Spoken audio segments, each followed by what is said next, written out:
Two Tulsa high schools could soon be getting some new mascots. A TPS survey is asking the community if they should change Daniel Webster's Warriors and Central's Brave mascots. However, some alumni are hoping that won't happen.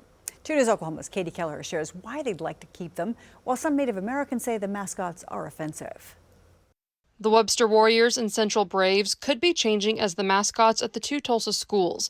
A survey is asking the public what they think about the mascots. But if it was up to Central alum Kirby Counts and Webster alum Donna Savage, the mascots would stay the same. It's not considered a mascot, it's just who we are over there. Counts says the names don't have a negative meaning behind them. The synonym for brave: valorous, intrepid, heroic, lion-hearted, bold, daring, adventurous. However, some say it's offensive to Native Americans. It's not who we want to be portrayed as. Corey Bunch is the executive director for Cherokee Nation Education Services and is a member of the TPS Native American Mascots Review Committee. He says while the names may not be offensive, the imagery and chants and slogans that go along with it can be harmful. And it just does not represent Native people well. It's not what we want it to be associated with or represented by.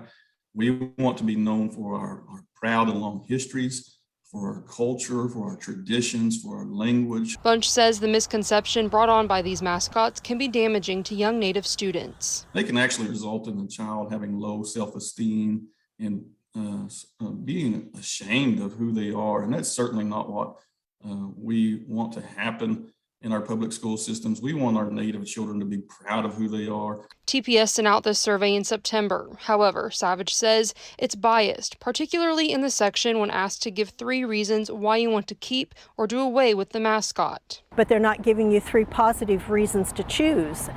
And the only positive reason equates out to be sentimental or emotional, and that's not that. There's more reasons than that to keep the mascot. It could be a while before a decision is made, but Counts, who's also a member of the review committee, says he would support changing the imagery if it meant staying the Braves. I would fully back anything that would allow us to pay respect to our Native, Indigenous, First Nations people, pay respect to them, and allow us to keep our name.